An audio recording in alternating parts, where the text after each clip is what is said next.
Hey, fellow Restopians, welcome back to Restopia. Hi to any new or to my new subscribers. Thank you for subscribing. Hope you like the content. I hope there's things in these videos that you like. Like, not laugh, as I say. So, I've said that the channel's gone a bit highbrow lately, and I said I would come back down to earth, which no better way of doing that than with a I'm not sure I would call this a micro brand. It's more an AliExpress-esque brand from China. It's marketed by a UK company, I believe. I can't think of their name. A UK shop. They're sold within the UK, which I think will appeal to a lot of people who don't want to go down that AliExpress route of, you know, importing a watch. I'm not sure if it's going to arrive. I think people in the UK would feel a lot happier with purchasing directly, or as I did in this case, via Amazon, which may come in handy. I'll come back to that. It may come in handy for me, the fact that I bought this from Amazon. The £125 list price, but you can get them for as low as 110, I believe, is the lowest you can get. I've seen them for. So rough specs, it's 40mm, 20mm lug width. Not sure on the thickness, but for me, that's kind of a nice thickness for the diameter. Probably a little bit small. A smaller diameter and lug width. I prefer a slightly bigger dial case rather, and slightly bigger lug width. I prefer 21mm lug widths on this type of watch.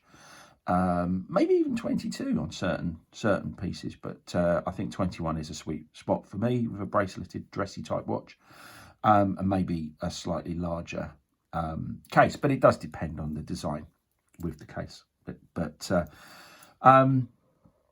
So what do I think of it? So not too keen on the name Cestrian. It sounds a bit like cistern, which is the device that holds water when you flush a toilet in the UK. Not a great association. I don't really know what Cestrian means. It doesn't sort of, I mean, do I know what any watch brand name means? But I mean, some of them don't even mean anything. Rolex and Tudor, I don't think. Oh, actually, Tudor does. Tudor had a sort of meaning, but Rolex was just a made up name. It didn't have Hans Wilsdorf, just like the fact that it had 5 letters in, as does Tudor. I think I'm right in saying that Tudor has a bit more well, it does have more meaning to it, because I think Hans Wilsdorf liked the association, because both Rolex and Tudor were set up in the UK, I think it was just at that point in time it was good to be associated with the UK, and Tudor obviously has the link to British royalty. I hope I'm getting that all right. If there's any historians watching, maybe you can correct me in the comments down below if I haven't. But yeah, I do know that Rolex is a made-up word. It didn't mean anything. It's just that it looks good on a dial. 5 letters, I think, works well. This looks a bit like Citizen, I guess. It's got that. I don't know. I just don't really like it as a name. The font's a bit boring. But yeah, I kind of I like it being blue. It's quite a nice blue dial. They do come in various other colours.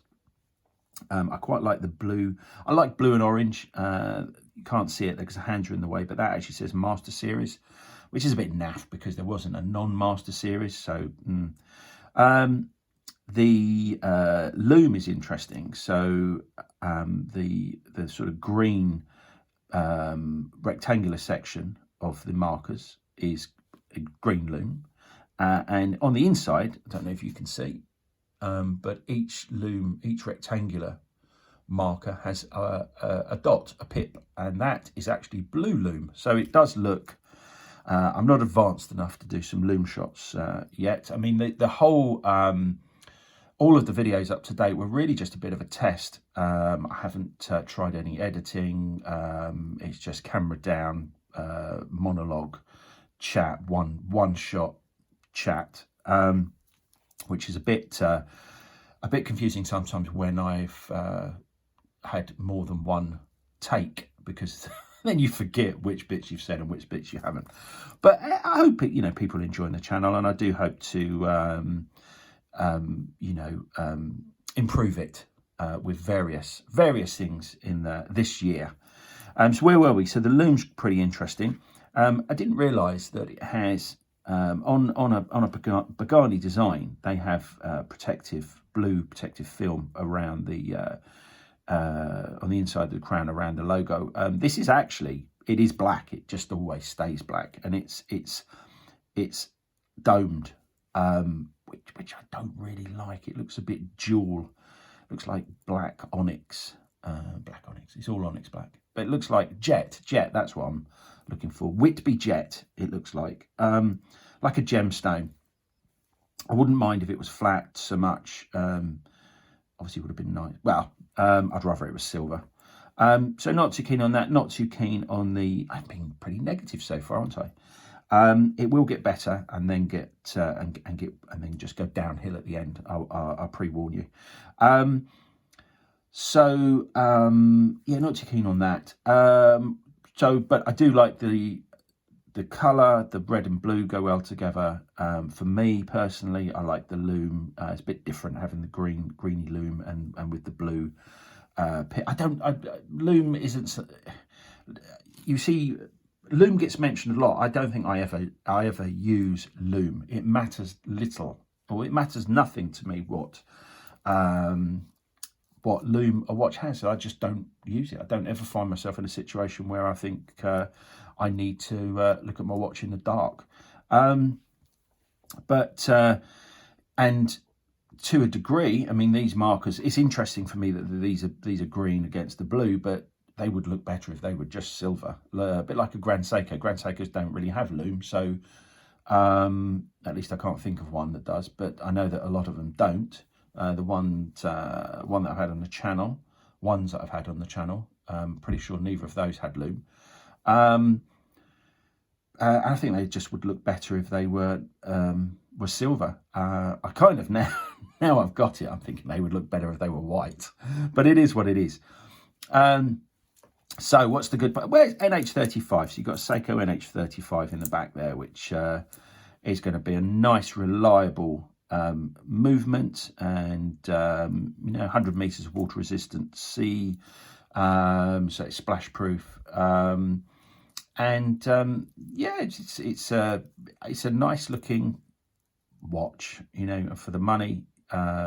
Date complication obviously would be nice if the date was was color matched, or just a different color to white, but it's not. Obviously that would add a lot of expense, so that I guess they're all going to be white, and that's what you would expect at this price point.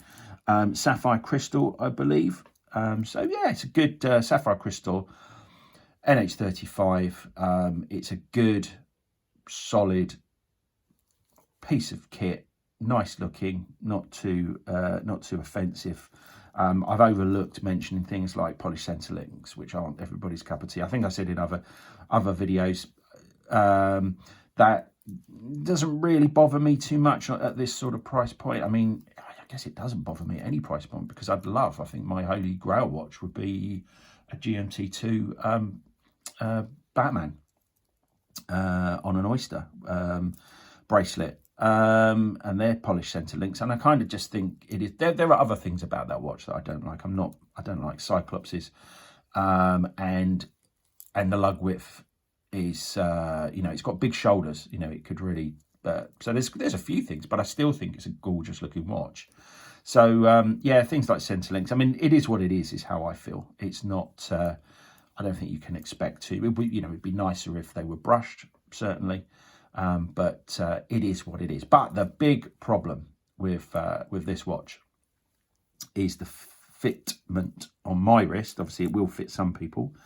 My Tissot Gentleman just fits me absolutely perfectly, but I can imagine with it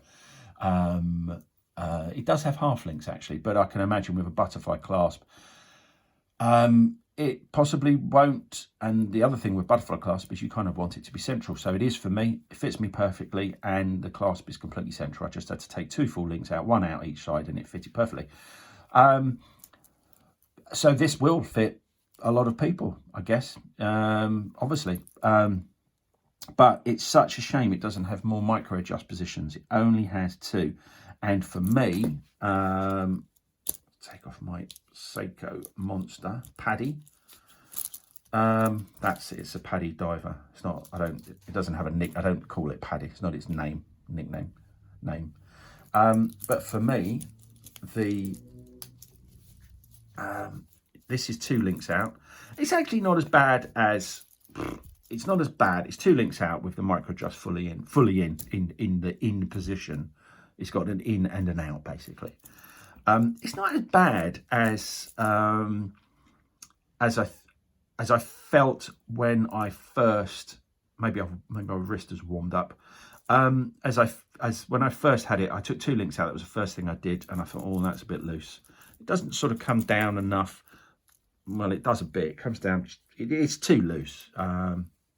So I then took a 3rd link out and put the micro adjust into the outer position, but that was definitely too tight. And of the 2, I'd rather it moved around a bit. I really don't like watches when they're really on your wrist so that they don't move, and you can feel them. I just don't like that. I need there to be. It's not too bad now, but I think that's a big problem. You know, it's a big problem when watches don't fit when you cannot get a watch to fit well. There's no excuse these days. There's no reason they couldn't have had another, micro position on there. That would have just solved the problem, really. I would have thought that would have been enough. But it hasn't. So, yeah, it's not too bad now.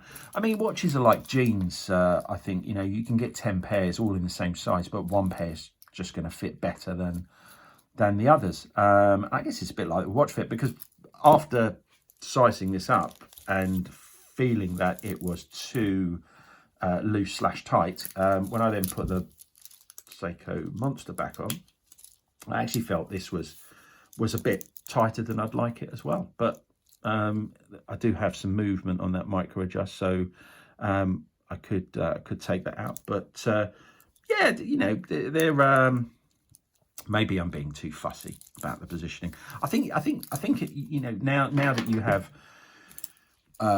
toolless adjustment on so many bracelets, it's kind of, you kind of really want it on all watches. But I don't think there's an excuse for 2 micro adjustment positions on a clasp. If it was a butterfly, on a free-fold clasp rather, if it was a butterfly clasp, then you have to accept that's half links are probably all you're going to get.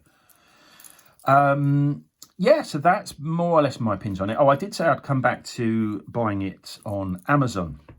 So this was originally going to be an unboxing, but because it didn't work first time, because it didn't work first time, it stopped being an unboxing, and then I just thought I'll size it and then just do a review/chat.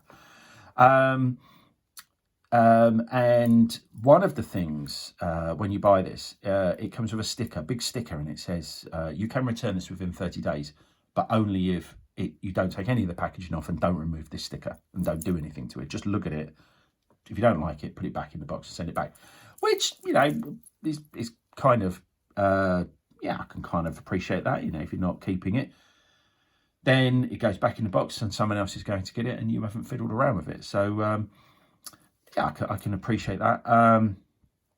But I'm wondering, as I got this from Amazon, and I'm not really, as I got this from Amazon, would any of that matter? Could I just pop it back in the box, put the links back in, pop it back in the box, and send it back? Would Amazon give me a refund? I'm thinking they probably would, because I don't send too many things back, but when I do, I've never had a problem. I mean, I think they do pride themselves on, it's not going to go back to the manufacturer. I think probably they'll just get it back and think, right, it's back now, give him his money, and then it just goes into they throw it into a big pile,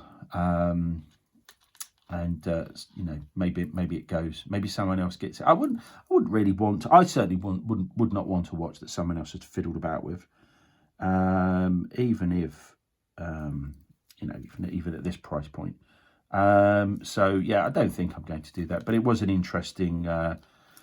It's an interesting. If you buy from the brand directly, then I'm guessing they wouldn't give you your money back. I think I have actually thrown that sticker away now, because I kind of, because I'm a nice guy, I kind of felt, well, I bought it now, so I need to make the decision. They're asking me to make that decision, so I'm going to make that decision and I'm going to stick with it.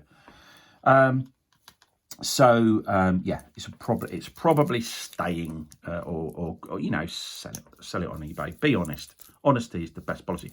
It's actually, I'm going to wear this today now, because that isn't too bad. I'm going to wear it and see how I get on. Well, I hope you've enjoyed seeing the Cestrian, sorry,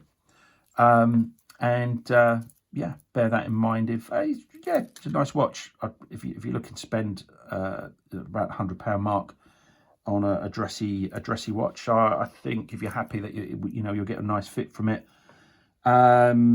it's a decent option. It's a decent option. Well, so that's it. Hopefully do some more videos soon. I'll hopefully start editing soon, so that when I forget to say one wrist live it, there's not an awkward pause. But yeah, take care, guys. Have a good. It's weekend here. It's Sunday here. I think I probably won't get this out until. I'll do it now. And if anyone's watching, have a fantastic Sunday afternoon.